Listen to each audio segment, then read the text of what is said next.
Halo teman-teman semua, perkenalkan nama saya Mikael Mahira Susanto dan saya adalah pengembang dari channel Navigate ini. Dan perkenalkan saya untuk menggunakan jargon pembuka dari Navigate, yaitu adalah halo manusia, kembali lagi bersama aku Navigate. Dan iya, buat kalian yang udah ngeklik video ini dari thumbnail ini, dan ya seperti yang terpampang di sini, kita akan membahas tentang cara membangun channel YouTube gaming dari nol ya, teman ya. Jadi ini adalah berdasarkan pengalaman saya menjadi seorang YouTuber. Sebenarnya saya memulai karir YouTube ini dari 2016. Tapi baru mulai tekun itu baru awal 2020 ini. Dan ya, saya akan membagikan pengalaman saya kurang lebih selama hampir 1 tahun bermain YouTube ini, dan seperti apa sih menjadi seorang YouTuber gaming. Apakah enak ataukah seperti apa, kita bakalan menguliknya langsung. Dan juga buat kalian yang baru banget untuk bergabung menjadi partner YouTube tentunya di dalam YouTube gaming, itu bisa banget buat nontonin video ini sampai akhir, jangan di skip-skip karena aku akan membagikan membahas tentang pengalaman aku yang pastinya penting banget buat kalian ya teman ya, yang baru mau menjadi YouTuber gaming atau sudah menjadi YouTuber gaming ya teman ya. Oke, kita bakalan langsung aja memasuki poin yang pertama dari pembahasan kita pada malam hari ini dan pada video kali ini. Oke, sesuai dengan judul video pada video kali ini, kita akan membahas tentang cara membangun channel YouTube gaming dari nol, atau ibaratnya buat kalian yang pemula itu bagus banget. Dan kita akan langsung aja next ya teman-teman ya. Oke, yang pertama, sukakah kalian main game? Ya, ini adalah pertanyaan yang ibaratnya itu sangat-sangat krusial atau sangat penting atau sangat menjadi dasar dari langkah kalian selanjutnya ya teman ya. Kalau kalian misalnya nggak suka main game, jangan menjadi YouTuber gaming, itu saranku. Kenapa? Karena ketika kalian menjadi YouTuber gaming, karena kalian itu akan melihat setiap hari, memainkan setiap hari game-game yang ada ya teman ya. Apalagi kalau kalian nggak suka dengan yang namanya game, itu pasti akan membosankan sekali. Dan ketika kalian sudah bosan atau sudah enak lah ibaratnya ya dengan yang namanya game, itu kalian menjadi sangat-sangat tidak produktif atau ibaratnya malas untuk membuat video. Itu sudah saya alami sendiri, dan kebetulan saya sangat suka bermain game, makanya saya masih bisa tahan sampai sekarang ya teman ya. Dan kita akan langsung saja next ya teman ya. Peralatan apa sih yang dibutuhkan untuk menjadi seorang YouTuber gaming? Dan peralatan pertama adalah facecam. Kalian sebenarnya kalau misalnya mau menjadi YouTuber gaming itu ada dua pilihan. Ada yang pakai facecam, ada yang tidak ya teman ya. Kalau saranku sih kalau kalian yang suka terkenal, suka dikenal banyak orang, kalian menggunakan facecam. Jadi orang familiar dengan muka kalian. Kalau misalnya kalian nggak pengen menggunakan facecam, itu tetap bisa terkenal juga, tetap bisa sukses juga. Contohnya adalah si Milihia. Pasti kalian tahu lah Milihia, nggak mungkin nggak tahu. Nah, oke, dari facecam ini kalian bisa memilih antara kamera atau handycam atau apapun itu, baik itu mirrorless, DSLR ataupun jenis lainnya, itu bebas. Dan juga yang kedua itu ada webcam. Masing-masing dari dua alat ini tuh punya kelebihan maupun kekurangan. Dari kamera yang ibaratnya DSLR, mirrorless dan lain sebagainya, itu punya kelebihan di mana gambar yang dihasilkan itu cukup jernih dan ibaratnya megapikselnya bagus, terus ISO-nya bisa kalian atur ibaratnya kalian sangat fleksibel untuk mengatur perintilan-perintilan yang ada di dalam kamera tersebut. Terus kemudian dari webcam sendiri, webcam itu adalah menang di praktis kalau aku bilang. Ketika kalian udah pakai webcam, kalian tinggal tempelinnya di atas monitor kalian ataupun dimanapun terserah. Nah udah, kalian tinggal rekaman, itu otomatis bisa ngerekam muka kalian. Dan juga ketika dalam tahap editing, webcam itu lebih diunggulkan. Kenapa? Karena sudah menjadi satu dengan footage gamenya sesuai dengan alat yang digunakan untuk, atau software yang digunakan untuk kalian rekaman gitu teman ya. Jadi webcam itu praktis, sementara untuk kamera adalah kualitas ya teman ya. Oke, dari range harganya sendiri, webcam itu paling murah menurutku ya, itu ada Nemesis itu sekitar 300 ribuan. Dan sementara itu untuk kamera yang menurutku cukup oke untuk bermain atau ibaratnya buat ngerekam suatu gambar, ngerekam suatu video, itu adalah salah satunya adalah Lumix G7 ya teman ya. Itu harganya mungkin sekitaran 6-7 juta ya teman ya. Itu sudah bisa 4K dan juga lensanya juga ya kira-kira sudah cukup baik lah. Aku sih sangat menyarankan ke kalian untuk misalnya yang low budget tuh ambil yang murah-murah aja ya teman ya. Apalagi buat kalian yang YouTuber gaming baru, karena jujur aja YouTuber gaming baru itu dari segi finansial itu tidak terlalu baik juga teman ya. Jadi kalian harus emang keluar modal dulu seperti itu. Oke, kita lanjut. Yang kedua adalah mikrofon. Alat yang kedua ini itu ada dua pilihan, yaitu kalian menggunakan Microsoft Mikrofon yang emang sudah, maksudnya bentukannya mikrofon seperti yang saya gunakan ini, itu ada pilihannya macam-macam. Ada yang mikrofon kondenser, terus juga ada mikrofon yang dinamik, terus juga masih banyak lagi jenis-jenis mikrofon yang ada. Sementara itu, kalau kalian nggak mau ribet, nggak mau yang pusing-pusing, dan juga hemat budget, kalian bisa menggunakan yang namanya headset gaming. Jadi headset gaming ini kalian pilih yang sudah built-in dengan mikrofon ya teman ya. Banyak banget headset gaming di luar sana seperti dari mereknya Digital Alliance atau Rexus ataupun apa yang emang kelasnya itu entry level ya teman ya, untuk pemula, dan itu menurutku untuk kualitas suara ya bisa didengar sih. Tapi perlu kalian perhatikan bahwa kualitas suara ini adalah hal yang utama selain gambar ya teman ya. Salah satu hal utama yang perlu diperhatikan. Kenapa? Karena orang kalau misalnya gambarnya burik atau gambarnya nggak terlalu bagus masih bisa, ibaratnya masih bisa mentolerir lah. Tapi begitu suaranya itu yang burik atau ibaratnya kayak kresek-kresek atau noise-nya terlalu banyak, itu pasti orang itu udah nggak nyaman nontonnya dan pasti bakalan skip ke next video. Itu penting banget ya temennya. Oke, untuk range harganya sendiri dari mikrofon itu bisa, kalau yang bersama headsetnya itu bisa dari 200.000 sampai ke yang jutaan pun ada. Sementara kalau dari mikrofon kondenser juga sama seperti yang saya pakai ini harganya cuma 200.000. Dan juga, tapi kalau misalkan kalian pakai mikrofon kondenser ini, kalian harus menambahkan yang namanya phantom power ya. Phantom power ini tuh ibaratnya adalah sumber daya listrik yang perlu untuk mikrofon kondenser ini. Dan harga audio interface itu sekitaran mulai dari 600-an lah teman ya. Jadi total kalau mau mikrofon kondenser itu sekitar 800.000 itu baru bagus dan enak didengerin ya teman ya. Oke, next. Selanjutnya adalah the main gear atau ibaratnya adalah pasukan utamanya ya teman ya. Di sini aku bisa mencocokkan dua jenis ya teman ya, yaitu adalah HP. Kalau kalian mau low budget, kalian bisa menggunakan HP kalian itu buat rekaman, buat ngedit segala macam bisa. Tetapi ya jelas kualitasnya nggak bakalan sebaik atau sebagus dari komputer ataupun laptop ya teman ya. Dan dari budgetnya sendiri itu sangat-sangat fleksibel. Bahkan untuk HP sendiri, kalau aku saranin, aku pakai HP ini pun iPhone 8 Plus ini aku beli bekas teman ya. Kalau kalian mau beli bekas itu juga aku rasa sih nggak masalah sih, apalagi buat brand-brand kayak Samsung ataupun brand-brand yang emang bagus itu menurutku worth it sih, asal sellernya jujur ya teman ya. Untuk dari HP sendiri itu mulai dari 1 jutaan sih udah bisa ya temennya.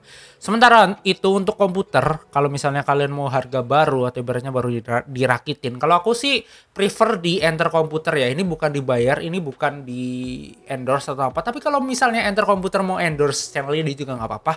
Ada emailnya di bawah, dan juga dari komputer tadi itu kalian bisa leluasa untuk main editing, main suara, apapun kalian bisa lebih fleksibel daripada di HP ya teman ya. Meskipun sekarang video editor di HP juga udah keren-keren sih. Dan selain komputer itu tadi, kalian juga bisa menggunakan yang namanya laptop. Laptop itu sebenarnya aku kurang recommended untuk membuat video. Kenapa? Karena aku pribadi aku mempunyai pengalaman di mana laptopku itu meleduk. Laptop MSI itu meleduk karena terlalu sering mungkin ya untuk workflowku, tiap hari edit, tiap hari upload itu nggak kuat ya temen-temen. Emang kalau laptop itu kualitasnya nggak sekeras PC lah ibaratnya, nggak setangguh PC gitu temen ya. Untuk PC sendiri sih aku mungkin di kisaran harga 5 jutaan itu udah mulai bagus temen ya. Oke, kita bakal next ya temen-temen ya. Next di sini setelah itu ngapain? Setelah kita punya gear-gear tadi itu ngapain? Nah ini jawabannya. Yang pertama adalah kalian harus rekaman. Kalian siapkan alat rekaman kalian mulai dari kamera, mikrofon, segala macam. Kalian sinkronisasikan. Kalau misalnya kalian mau rekaman layarnya, kalian bisa menggunakan OBS. Saranku itu OBS itu udah paling recommended, ataupun Streamlabs ya, tapi sama-sama OBS itu. Dan kemudian kalau di HP kalian bisa menggunakan AZ screen recorder atau recorder apapun yang emang kalian rasa itu cocok untuk rekaman HP. Tapi kalau aku dulu ketika aku pakai Android itu aku menggunakan AZ screen recorder. Kalaupun iPhone sekarang dia ada rekaman bawaannya ya, ada software rekaman bawaannya, sehingga aku nggak perlu pusing-pusing lagi untuk mencari software rekaman bawaan lainnya ya teman-teman. Oke, setelah kalian rekaman, udah ada filenya nih, udah ada file untuk siap diedit. Ngapain sih kalian habis itu? Nah, jawabannya adalah kalian edit. Video editor itu ada bermacam-macam banget ya. Mulai dari yang emang high end sampai yang emang buat entry level itu banyak banget. Kalau aku pribadi, aku menggunakan di PC itu menggunakan yang namanya Premiere Pro atau Adobe Premiere Pro. Dulu aku menggunakan Sony Vegas dan Camtasia Studio 8, tapi sekarang aku menggunakan Adobe Premiere Pro. Kenapa? Karena fiturnya cukup lengkap, banyak banget. Ibaratnya pack-pack yang bisa dipakai atau ibaratnya template lah teman-teman ya, bahasa enaknya tuh. Nah dari template itu tuh memudahkan workflow aku, memudahkan cara aku untuk ngedit, jadi nggak perlu manual banget gitu loh. Ibaratnya kalau kalian ada template tinggal tempel. Ya meskipun itu ibaratnya nggak kreatif atau segala macam, tapi kalau memang memudahkan kenapa tidak gitu loh. Terus kemudian kalau dari Android atau HP kalian bisa menggunakan software yang namanya KineMaster. KineMaster ini tuh udah ibaratnya udah sangat mendunia ya di kalangan para YouTuber itu udah ciamik banget lah pokoknya lah, udah mantap ya temen ya. Terus kemudian setelah kalian udah kelar nih, video editornya udah kelar, videonya udah jadi, kalian sebelum masukin ke YouTube kalian juga ada yang namanya desain thumbnail. Thumbnail ini tuh sangat penting dalam video YouTube. Kenapa? Karena orang ngeklik tidaknya video kalian itu dari thumbnailnya. Kalau misalnya kalian bisa membuat thumbnail yang menarik, ibaratnya wah thumbnail ini menarik nih kayak gini, ada misalnya warnanya kontras, terus kalian permainkan pokoknya bisa permainkan banyak lah ibaratnya di thumbnail. Atau kalau kalian mau membuat thumbnail yang heboh ibaratnya clickbait gitu juga bisa, asalkan sesuai dengan isi videonya. Kalau semisal kalian membuat clickbait tapi isi videonya itu tidak sesuai, kalian bakalan dicaci maki, udah pasti. Oke, setelah udah kelar semuanya, kita melakukan tahap selanjutnya, yaitu adalah atur jadwal. Iya, atur jadwal. Karena berbicara dengan YouTube, berbicara dengan content creating, itu adalah sesuatu yang kalian harus lakukan secara konsisten. Nggak cuma angin-anginan, aku mau jadi YouTuber, aku mau jadi content creator, habis itu seminggu udah kelar, sebulan sepi, terus habis itu pensiun. Nggak gitu caranya ya temen-temen ya. Adapun yang sebulan udah booming itu pasti ada faktor-faktor eksternal lainnya atau emang udah takdirnya seperti itu temen ya. Atau misalnya dia membuat video yang emang clickbait banget atau bagus banget, kita juga nggak tahu temen ya. Kalau aku pribadi aku menggunakan dua metode ini. Yaitu yang pertama adalah metode 1 by 1 dan yang kedua metode 1 by 3. Artinya adalah metode metode yang pertama itu adalah artinya satu hari membuat satu video. Jadi misalnya sekarang hari Rabu, semisal ya. Sekarang hari Rabu itu, di hari Rabu itu aku sudah membuat video untuk hari Kamis. Dan begitu selanjutnya, hari Kamis aku membuat video untuk hari Jumat. Terus. Ini tuh cocok banget buat kalian yang mempunyai kesibukan lainnya. Semisal kalian bekerja ataupun sibuk banget lah ibaratnya lah. Itu kalian bisa menggunakan metode ini itu, jadi kalian bisa sehari satu. Karena aku pribadi itu upload setiap hari. Kalau kalian mau upload seminggu sekali atau seminggu 2 kali itu terserah. Tapi kalau aku pribadi, aku lebih suka upload tiap hari karena algoritma YouTube itu suka yang begitu, teman-teman ya. Dan juga yang kedua ada metode 1 by 3 ya. Metode 1 by 3 itu juga sering aku pakai juga, teman-teman ya. Artinya dalam satu hari aku membuat 3 video. Bukan berarti dalam setiap hari itu aku langsung gas 3 video terus gitu, enggak.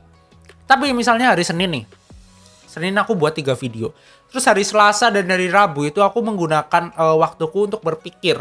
Aku berpikir, waduh ini video apa yang kira-kira bakalan booming, atau video apa yang kira-kira bakalan laku, atau game-game apa yang bakalan kumainkan, seperti itulah. Ibaratnya kalian mau memikirkan konsepnya, kalian pikirin matang-matang. Kalau misalnya, wah ini video ini bagus nih, kalian catat, dan kemudian ketika hari dimana kalian rekaman, kalian gas di situ. Gitu teman-teman ya. Oke, next. Nah, ini penting juga teman-teman ya, karena menjadi seorang YouTuber itu bukan lagi-lagi untuk berkompetisi, tapi adalah untuk berkolaborasi. Oke, yang pertama aku bakalan sejujur-jujurnya karena aku juga udah melalui fase ini. Kalian lihat di situ ada gold play button, silver play button, dan diamond play button. Di situ aku mengumpamakan untuk YouTuber-YouTuber yang di luar sana, dan sementara kita ini masih ya ibarat kata masih 1000 subscriber, masih mungkin di bawah 1000 subscriber, atau masih di kancah yang emang masih di bawah kastanya lah ya.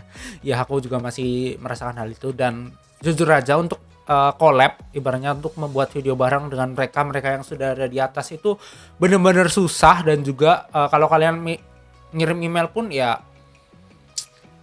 jujur aja untuk dibalasnya itu minim banget ya tingkatannya ya temen ya. Dan Ya itu bukan salah mereka juga, karena kenapa? Karena emang dasarnya manusia itu kan ya kalau lu nggak nguntukin gue buat apa gitu loh ibaratnya. Kecuali emang ada yang berhati malaikat, terus is oke lah gitu. Dan juga kadangan visi mereka itu udah beda teman-teman ya. Misal untuk yang 1 juta subscriber gitu kualitasnya udah ada di atas, sementara kita kualitasnya di bawah. Ketika disatuin nanti malah ibaratnya ngerusak gitu loh teman-teman ya, nggak sinkron gitu. Jadi ya banyak faktor yang menjadikan mereka itu susah untuk dijangkau. Gimana caranya? Kalian jangan bersedih, kalian buatlah sebuah komunitas sendiri. Komunitas YouTuber yang emang masih kecil juga. Terus kalian ingin bertumbuh bersama. Kalian bisa masuk ke grup-grup yang ibaratnya ada di Facebook. Mungkin ada di grup-grup WA ya teman-teman ya.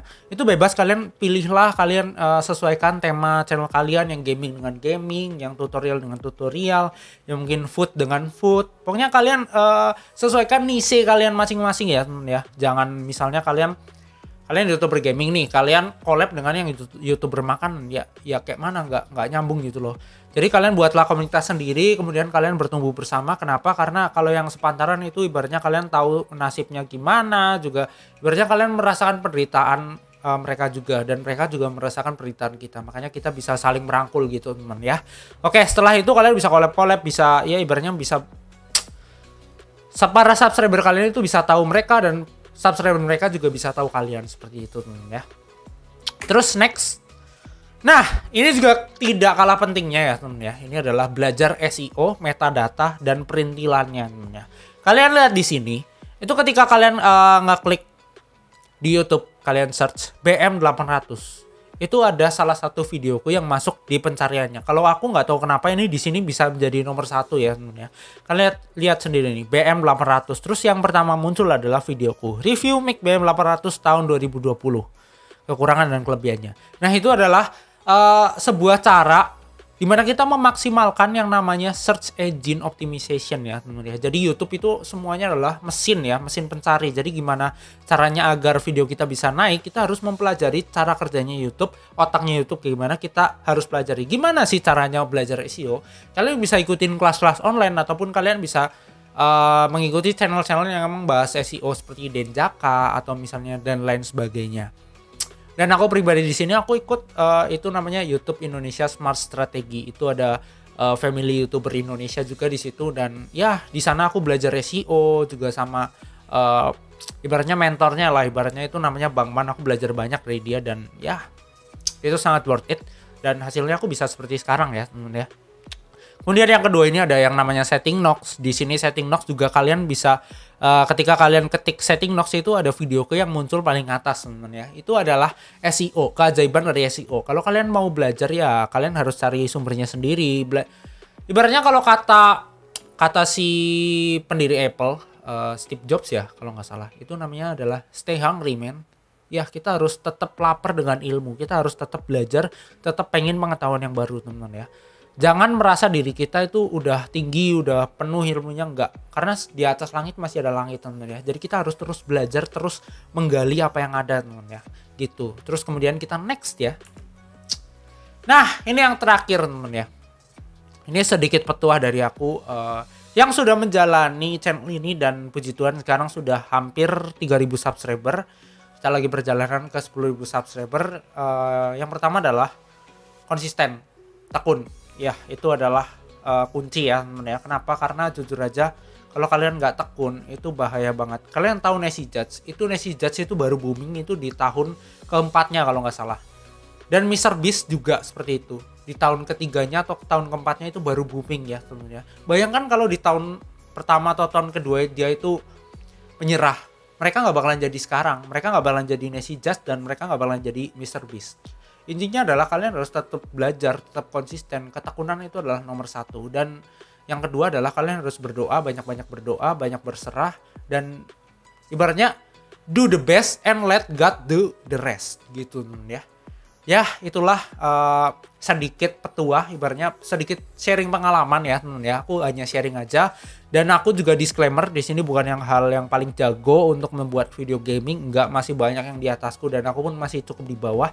Tapi paling tidak aku bakalan sharing ke kalian gimana sih pengalaman aku, dan semoga kalian bisa terinspirasi juga, bisa ngerti juga. Dan jangan lupa seperti biasa menjadi seorang YouTuber pasti jangan lupa buat like, comment, share ke teman-teman kalian, dan juga subscribe channel Navigate ini. Karena kita dalam perjalanan ke 10.000 subscriber. Jadi Navigate ini adalah channel yang setiap hari upload dan juga setiap hari live stream ya, Senin sampai Jumat jam 6 sampai jam 9 malam. Jadi jangan sampai ketinggalan, kita menjadi salah satu YouTuber yang sedang gitulah ibaratnya ya. Terima kasih buat kalian yang udah nonton, dan jangan lupa buat subscribe, dan sampai jumpa di video selanjutnya. Bye bye. Subscribe.